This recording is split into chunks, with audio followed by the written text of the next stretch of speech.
I'm back with Sonny's GTI from Need for Speed Most Wanted. I've just finished this body kit off, so the next step is to get this thing 3D scanned. To make sure I get the best possible outcome when scanning this body kit, I need to make sure that all of these panels are one flat dull colour. So the thing I'm going to do, I'm going to paint it all in primer, sand it down, and then it's going to be nice and flat so that the scanner can pick it up. So before we start priming, I've got to give this car a good clean down because it is covered in dust. That's the main areas cleaned off. I've now got to mask up all of the areas that I don't want primer to get on.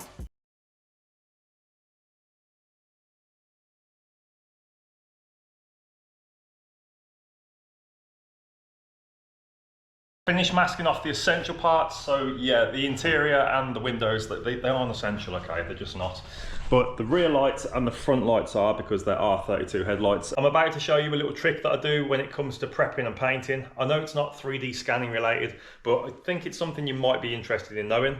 If you ever plan on painting your own car or anything, when you put plastic over a headlight or even over windows, it creates a really saggy spot. And if you go over it again with a heat gun, it then shrinks the plastic to, well, whatever it is and makes it tight. So that way when you paint over it, it's not blowing dust, there's nothing sticking to it, it's not flapping around, and it's nice and tight. So that's a little trick for you. Hopefully it comes in handy. Before I prime these panels, I need to soak the floor just because there's so much dust in here from building the body kit that I'm never going to really get it all out anytime soon. So I'm going to soak the floor, and that should prevent any dust being kicked up and going into the filler. Primer, not filler.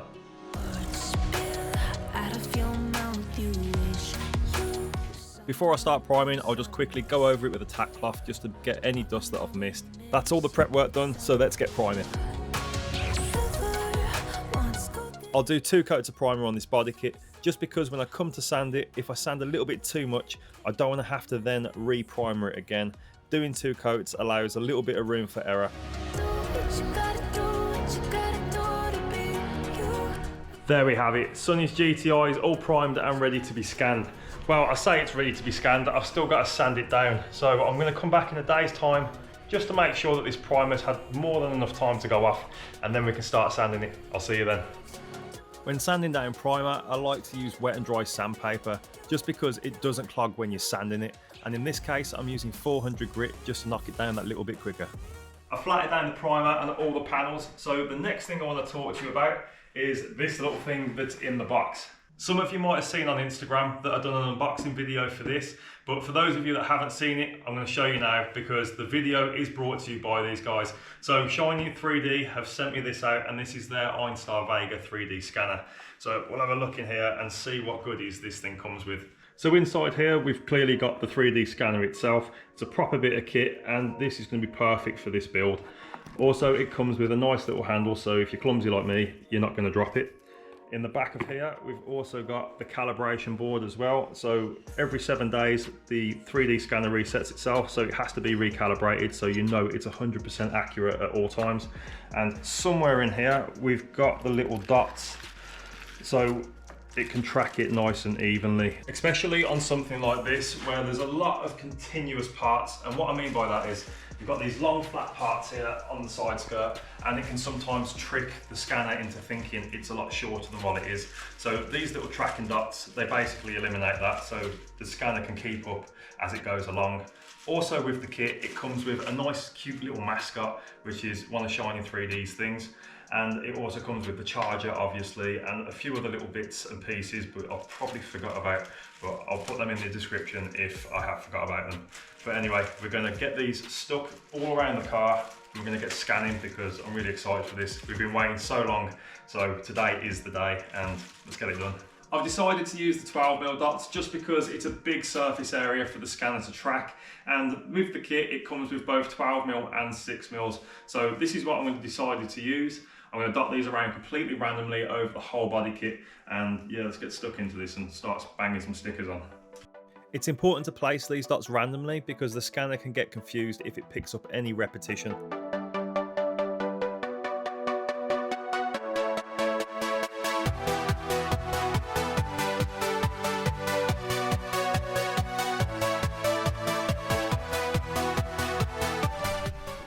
All of these little polka dots are in place. Okay, I have no idea what I'm doing with this stuff.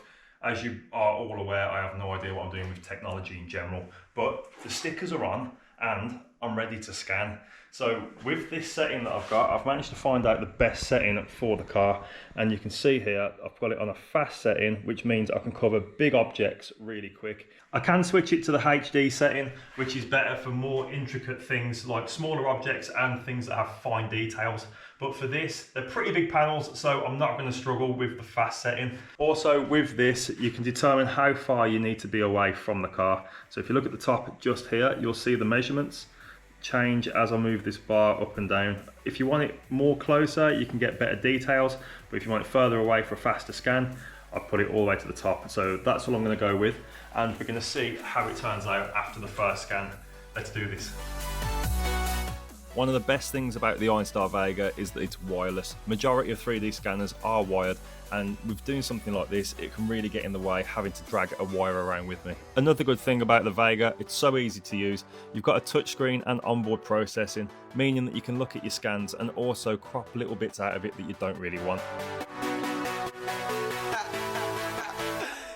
I found the best time to charge the Vega is while it's generating a mesh. You can use this thing wired, but I prefer to use it wireless just because I'm doing such a big area. Also, if the scanner drops below 20% battery life, it will stop generating a mesh. So I recommend keeping it charged at all times while you're not using it for scanning. So here we have the first scan. It's my first attempt at it, and again, I don't know what the hell I'm doing, but it's turned out pretty good from what I can see. There is one little patch underneath the bumper up here, just about make it out right under there. That needs redoing, so I'm probably going to bin this scan off and have another attempt at it because I've got a better idea now of what to do. So let's see how the second attempt looks. I figured the best thing to do here is to take off the bonnet and also the driver's door, just to allow me to get into those more detailed areas that I couldn't get to with those panels still on. I'm saying bye to all the lies and all the times you cried saying that I've just finished my second attempt on doing the front end, and I've got to say, this time I really think I've nailed it with the scan. The OnStar Vega, it's definitely exceeded my expectations. I wasn't expecting it to be anywhere near as good as what it is. It's definitely a bit overkill for what I need it for. But the next thing I'm going to be doing, I'm going to scan this side skirt and the rear arch. But in doing so, I'm going to also scan this part of the arch, just because whoever's doing the 3D blending on this car, I want them to be able to piece things together quite easily, and allowing a bit of an overlap onto the old scan, I think that's going to help them a little bit. Again, I'm no mastermind when it comes to this. I'm just trying to think what's going to be best for the next person that's going to be involved. But anyway, I'm going to get all these sections scanned for you right now.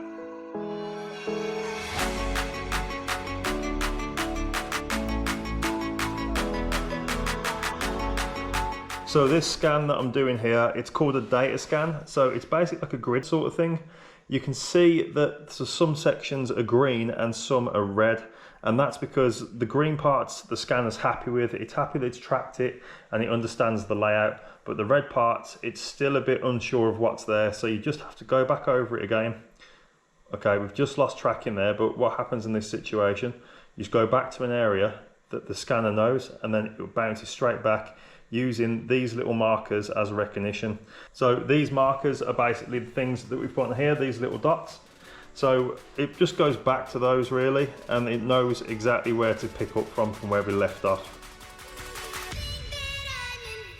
The Vega is very user friendly. If I can use it, anyone can. In the right hands, this is going to be an essential bit of kit.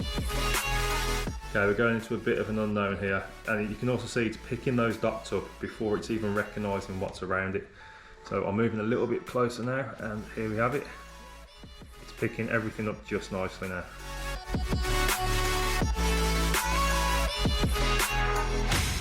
You've already seen the scan for the front end, so I'll show you what it's like for the side skirt. Again, absolutely faultless this scan is. There's no imperfections in it whatsoever. I can't really show you everything because it's a bit awkward how I'm holding this. That's better. So you can really see how much detail this thing has picked up. Even in the arches where it's a little bit darker, the scanner's still not struggled to pick any of this up.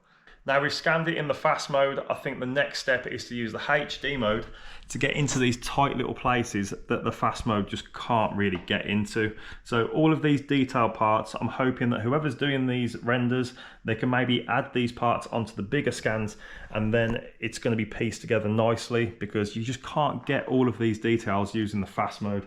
So I'm going to switch it over to HD, and we're going to get started on this piece right here, and I'll show you how it goes. So the Vega looks like a heavy bit of kit, but let me tell you, it's only 535 grams.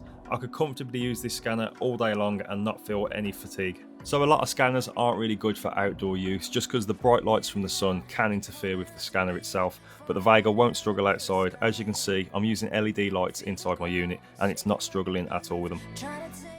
So that scan's complete, and I'm just waiting for the mesh to be generated. The only thing I've found that might be a little bit of a problem with this scanner, it just takes a while for it to process, but that's probably because it's trying to process such high quality stuff. But yeah, we're on 9%, and yeah, it don't take too long. It probably takes about 10 minutes to get a really high quality finish. So again, I can't really knock it, but that's the only flaw I found with it so far. So here's the finished scan. Overall, I'm pretty impressed with it. It's picked up so much detail, but there is one thing that I have noticed. It's kind of mistaken one of those little tracking dots as a hole. And I think that's because the surface that we're scanning on, I didn't prime, and therefore it's picking up the shiny paint that's on the surface. Now that's not the scanner's fault, it's my fault for not priming that area. But if it is too much of a problem, I can always rescan it. So now that little section is scanned, I think it's about time that we carry on with the rest of this body kit. So you're probably thinking, how much storage does the Vega have? So it has its own cloud system where it offers 5 gig of free storage, and also the internal storage of the Vega. It includes 32 gig of eMMC and 512 gig of SSD, which means you're not really going to run out of storage anytime soon. So I think this covers just about all of the little detail points that we need to scan. So let's check out the final results. So here's what we're left with. It's incredible how much detail this scanner has actually picked up. And again, you've probably noticed one thing already. These little holes keep reappearing, and I think that's just because the scanner's detecting the stickers as actual holes. And it might be a problem on my behalf, but it's something that can be easily fixed. If not, I can always rescan them. I am still really impressed with this scanner, and I look forward to doing more stuff with it in the future. Overall, I'm really impressed with the Einstar Vega. It definitely hasn't disappointed, and getting all of these little intricate spaces, like in this grill for instance, it's going to be such a challenge for a lot of entry-level scanners, but the Vega, it's kind of smashed it really. I can't knock it at all. I have left a link for the Einstar Vega in the description of this video, so go and check it out, because there's definitely some features I've missed on this thing. You're going to really enjoy the next episode, because it's going to literally be the icing on the cake. I'm not going to give it away too much, but it goes right there. If you have enjoyed this video, you know what to do. Leave a thumbs up, comment, and also subscribe to the channel if you aren't already subscribed. We've got a lot of good stuff coming up, and you don't want to miss it. Thank you again so much for watching, and I'll see you guys in the next one.